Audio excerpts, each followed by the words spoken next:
So bilang teacher, Mr. Speaker, babawasan ko ng 70% cut ang budget niya doon sa MOOE.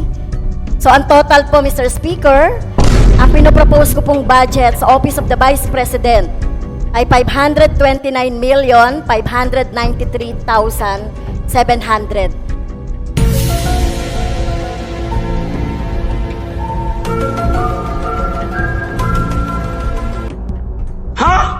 So ito po ay 70% bagsak. Super Pinas TV. Super Pinas TV. Budget ng Office of the Vice President, nais bawasan ni Franz Castro ng 70% cut? Nako, eto na naman at umepal na naman ang isa sa Makabayan Block mga kasuper na si Franz Castro. Sa gitna ng plenaryo na ipinahayag ng budget sponsor na si Congressman Adjong ay humirit na naman ang mga Makabayan Block mga kasuper. Unang nag-interpolate si Arlene Brosas, sumunod naman si Raul Manuel at tila may banat pa na mas malala pa daw sa dropout student ang ginawa ni VP Sara dahil sa hindi pagdalo sa mga budget hearings. Grabe, hindi pa ba talaga nakakaintindi itong mga taong ito? Yung ibang congressman ay tumigil na nga sa paghahanap sa vice presidente dahil noong una pa lang ay nagpadala na ng formal letter ang OVP na ipaubaya na ang mga budget decision sa Kamara at sila na ang bahala kung anong desisyon nila. At sabi pa ni Raul Manuel ay naghintay daw umano sila ng 17 hours. Bakit pa siya maghihintay na hindi na nga dadalo? Ewan ko ba? Ngayon naman ay sumunod na si Franz Castro ng ACT Teacher Party List at ang linyang tumatak talaga mga kasuper na sinabi niya na bilang teacher ay babawasan niya daw ng 70% cut ang budget from 733 million at magiging 529 million na lang daw umano. Eto mga kasuper, lantaran ang pagiging lutang ng kongresistang ito. Mantakin ninyo, 70% cut down ng 733 million at magiging 529 million na lang? Hindi ba dapat ang 70% cut nito ay 513 million ang ibabawa sa budget at magiging 219 million na lang dapat ang maiiwan na budget ng OVP? Sapol ka ngayon, Franz Castro. Anyway, ayon kay Congressman Adjong ay malaya naman silang mag-manifest sa kung anong i-recommend nila sa plenaryo at depende na sa majority kung aaprubahan ito. Majority Leader. Mr. Speaker, I move to recognize the Honorable Franz Castro of the ACT Teachers Party List for her interpellation. The Honorable Franz Castro from the ACT Teachers Party List is recognized to interpolate the sponsor. Thank you, Mr. Speaker. Magandang hapon po sa ating lahat. So, yung unang tanong ko po sa ating sponsor ng OVP budget, magkano po yung budget ng OVP sa MOOE? Yung total budget ng OVP sa MOOE?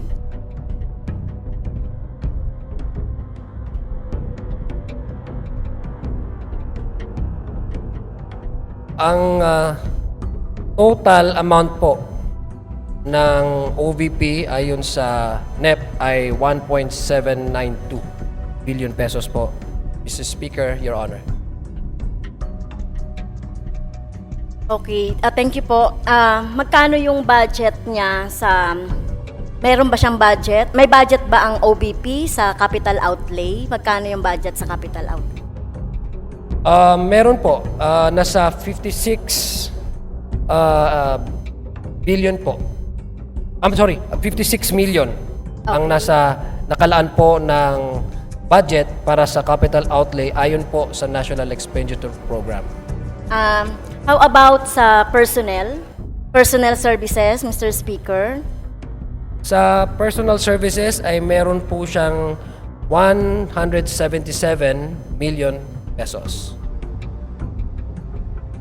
Di ba may budget pa ang OVP doon sa mga programs and projects? So, magkano po yung total? Yung sa mga programs po niya, Mr. Speaker, Your Honor, ay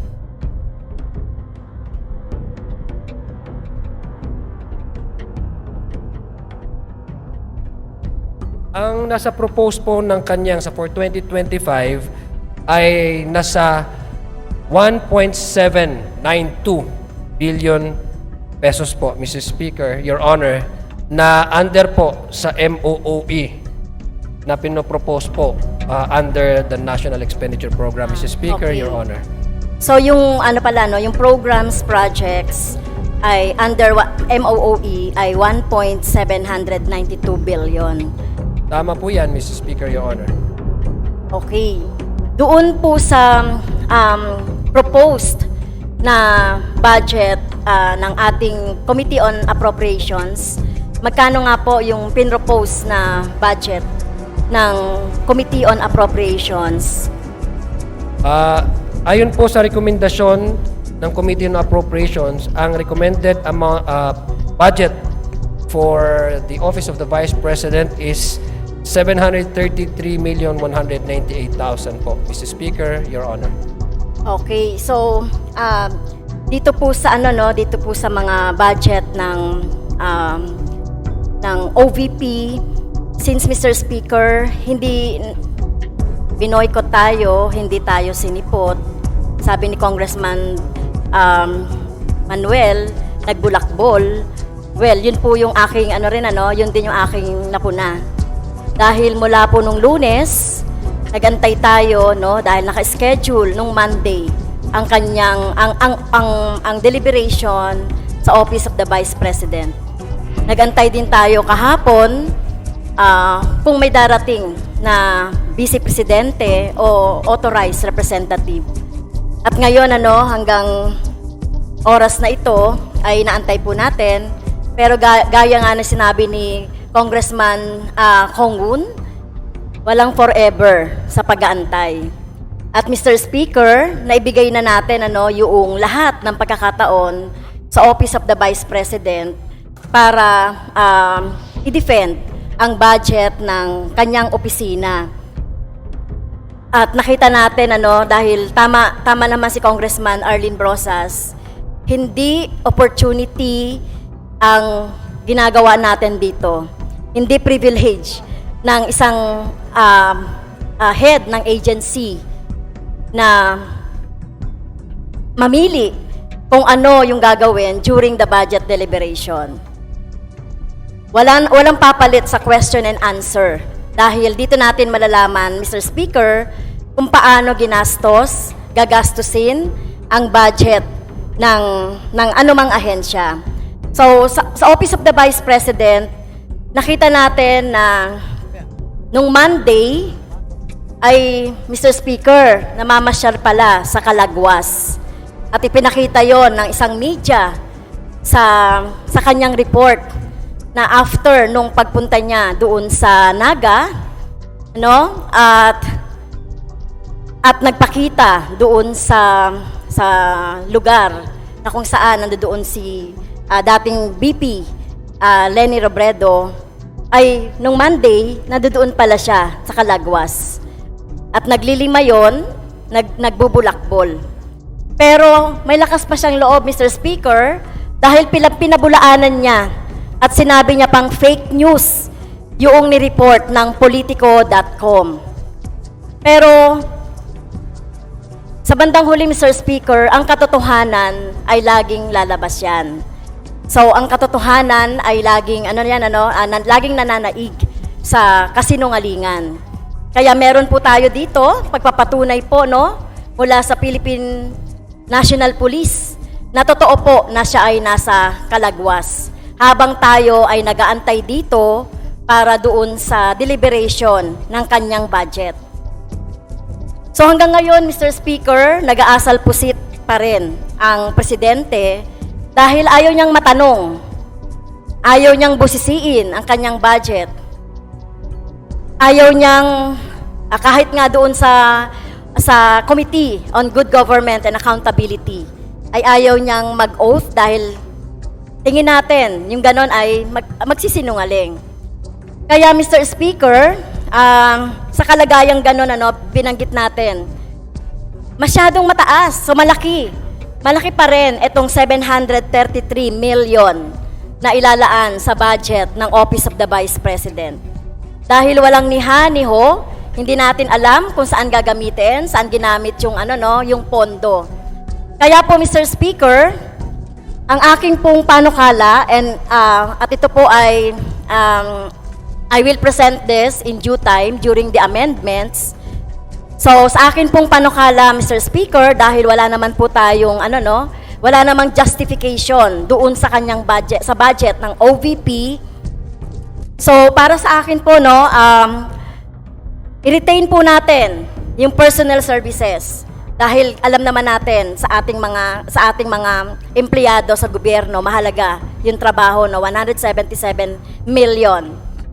Tama lang po, natanggalin natin yung mga programs and projects dahil ito ay redundant at dinodoble lang nito yung mga ginagawa ng iba pang mga ahensya. Bawasan ko lang po ng konti yung capital outlay.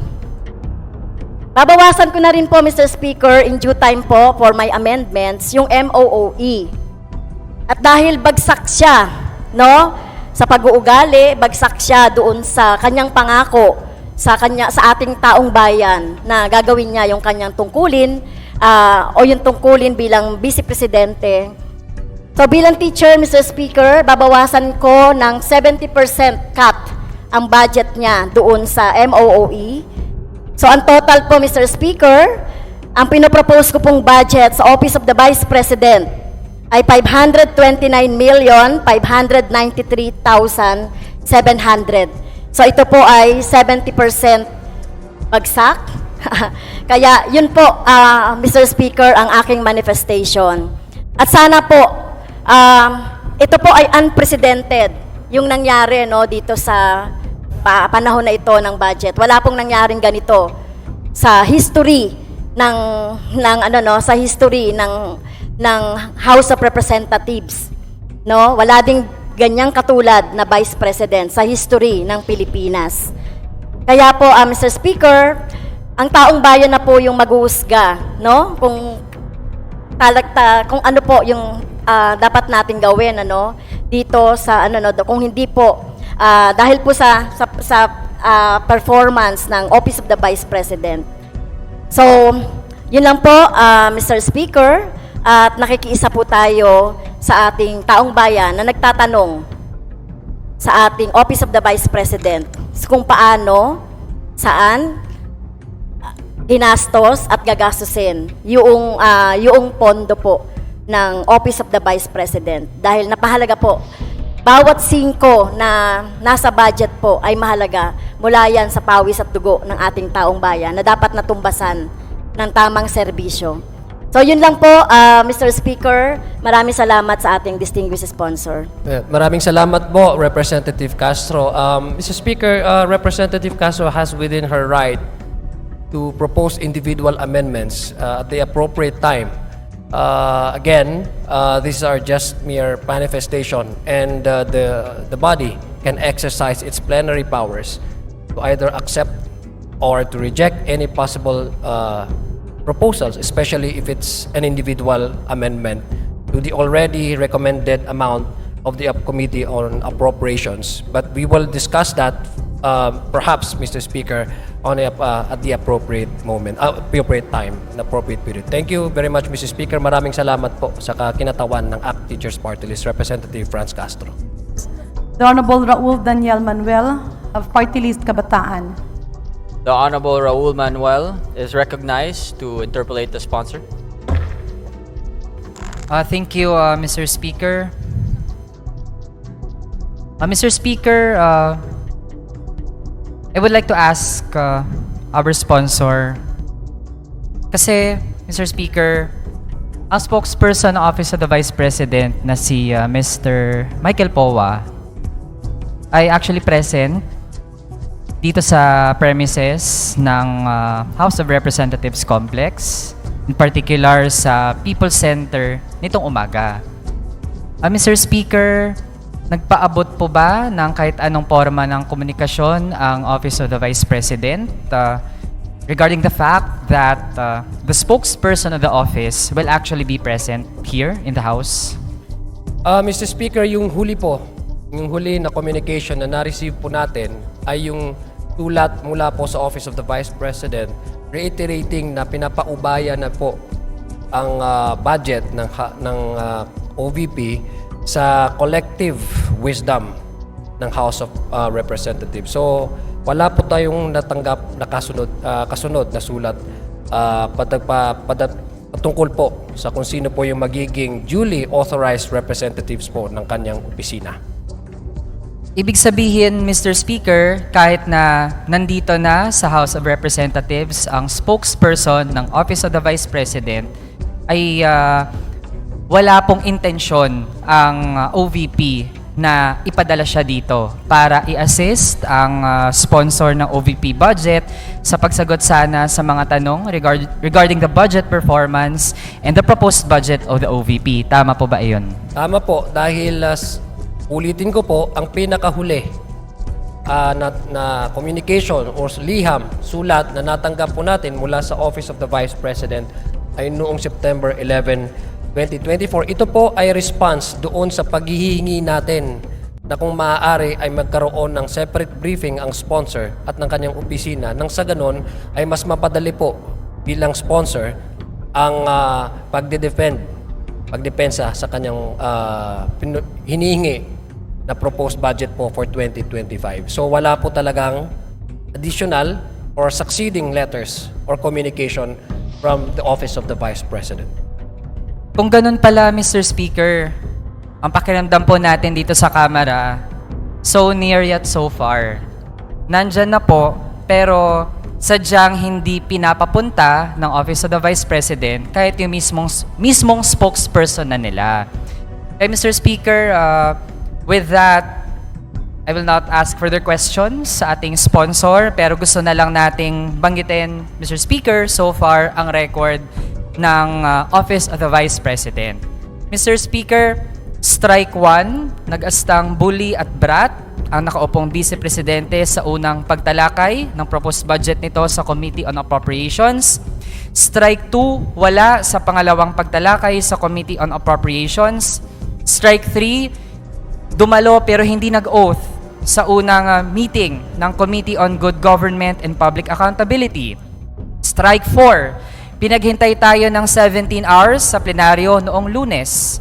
Strike 5, pinaghintay ulit tayo kahapon sa plenaryo.